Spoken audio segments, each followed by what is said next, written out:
আমরা জানি সূরা ফাতিহার শেষ দিক দিয়ে গায়রিল মাগদুব আলাইহিম ওয়ালাদ-দাল্লিন, এখানে ইহুদি এবং খ্রিস্টানদের উপর অভিসম্পাত করা হয়। কি করা হয়? অভিসম্পাত করা হয় এবং শেষে কি বলা হয়? আমিন, আল্লাহ তুমি কবুল করো, তাই বলা হয় না? এই জন্য ইহুদি খ্রিস্টানরা কি করে? বিরোধিতা করে। এখন কি আমরা ধরে নিব যারা আমিন জোরে বলার বিরোধিতা করে তারা ইহুদি খ্রিস্টানদের দালাল, এবং তারা আবার আমাদেরকে বলে আমরা কি ইহুদি খ্রিস্টানদের দালাল? কেননা আয়েশা রাদিয়াল্লাহু আনহা বলছেন, যখন নবী সাল্লাল্লাহু আলাইহি ওয়াসাল্লাম মসজিদে সূরা ফাতিহার পর আমিন বলতো, মসজিদটা বেজে উঠতো। মসজিদ কি হতো? বেজে উঠতো। তাহলে মনে মনে আমিন বললে কি মসজিদ বেজে উঠে নাকি?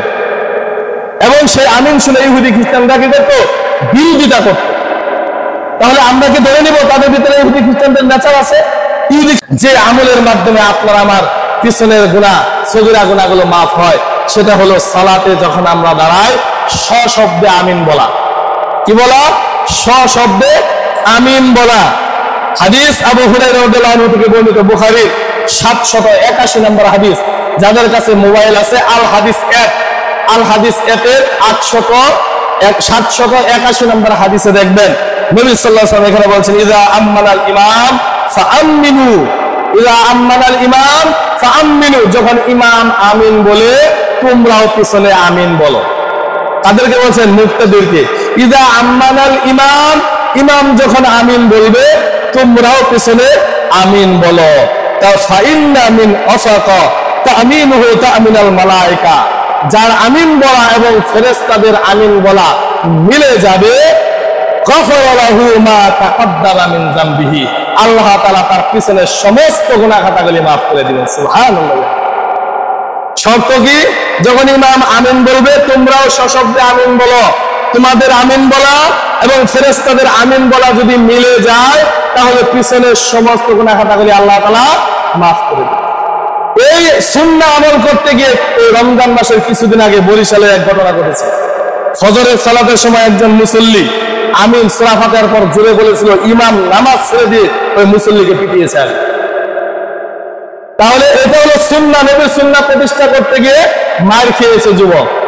তাও ইমাম নামাজ শেষ না করে নামাজ ছেড়ে দিয়ে তাকে পিটিয়েছে। এই রমজান মাসেও তারাবির সালাত 8 রাকাত আদায় করে এবং ইফতার সূর্য ডোবার সাথে সাথে আদায় করে কারণে হুসেনপুর, নারায়ণগঞ্জের হুসেনপুরে সেখানে একটা আহলে হাদিসের প্রতিষ্ঠান মাযহাবিরা ভেঙে দিয়েছে, ভেঙে একেবারে ঘুরিয়ে দিয়েছে। কাকে কাকে জানি ভিডিও আমি দেখিয়েছি। কেন? তারা সালাতে আমিন বলে বুকের উপর হাত বাঁধে রফল আদান করে। এটি কার সুন্নাহ? এটি মন গড়া আমল? নবী সাল্লাল্লাহু আলাইহি ওয়াসাল্লামের সুন্নাহ প্রতিষ্ঠা তারা করতে গিয়ে তাদের মাদ্রাসা ভেঙে দিচ্ছে। তারা মাযহাবিরা। মাযহাবি কারা আপনারা চেনেন। তাহলে তারা কেন এগুলো করছে? আমিন জোরে বলার কারণে। হাদিসে এসেছে, আয়েশা রাদিয়াল্লাহু আনহা বলছেন যে ইহুদি খ্রিস্টানেরা সবচাইতে বেশি বিরোধিতা করে যখন মসজিদে সূরা ফাতিহার পর মুসল্লিরা আমিন বলে। আচ্ছা বলুন তো, ইহুদি খ্রিস্টানরা কি মসজিদে এসে বসে থাকে? মসজিদে এসে বসে থাকে? তাহলে তারা আমিনের আওয়াজ কিভাবে পায়? তার মানে মসজিদে নবী সাল্লাল্লাহু আলাইহি ওয়াসাল্লাম মসজিদে নববীতে বাইতুল্লাহতে কি করতেন? আমিন জুড়ে বলতেন, বিদায় ইহুদিরা শুনতে পেত এবং তারা কি করতো? বিরোধিতা করতো। আমরা জানি সূরা ফাতিহার শেষ দিক দিয়ে গায়রিল মাগদুব আলাইহিম ওয়ালাদ-দাল্লিন, এখানে ইহুদি এবং খ্রিস্টানদের উপর অভিসম্পাত করা হয়। কি করা হয়? অভিসম্পাত করা হয় এবং শেষে কি বলা হয়? আমিন, আল্লাহ তুমি কবুল করো, তাই বলা হয় না? এই জন্য ইহুদি খ্রিস্টানরা কি করে? বিরোধিতা করে। এখন কি আমরা ধরে নিব যারা আমিন জোরে বলার বিরোধিতা করে তারা ইহুদি খ্রিস্টানদের দালাল, এবং তারা আবার আমাদেরকে বলে আমরা কি ইহুদি খ্রিস্টানদের দালাল? কেননা আয়েশা রাদিয়াল্লাহু আনহা বলছেন, যখন নবী সাল্লাল্লাহু আলাইহি ওয়াসাল্লাম মসজিদে সূরা ফাতিহার পর আমিন বলতো, মসজিদটা বেজে উঠতো। মসজিদ কি হতো? বেজে উঠতো। তাহলে মনে মনে আমিন বললে কি মসজিদ বেজে উঠে নাকি? এবং সেই আমিন শুনে ইহুদি খ্রিস্টানরা কি করতো? বিরোধিতা করতো। তাহলে আমরা কি ধরে নিব তাদের ভিতরে ইহুদি খ্রিস্টানদের নেচার আছে?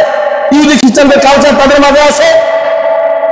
সম্মানিত উপস্থিত মুসল্লিয়ানে কেরাম, তাহলে এই হাদিস প্রমাণ করে যাদের আমিন বলা ফেরেশতাদের আমিন বলার সাথে মিশে যাবে, আল্লাহ তাআলা তার পিছনের সমস্ত গুনাহ খাতাগুলি maaf করে দিবেন। সুবহানাল্লাহ।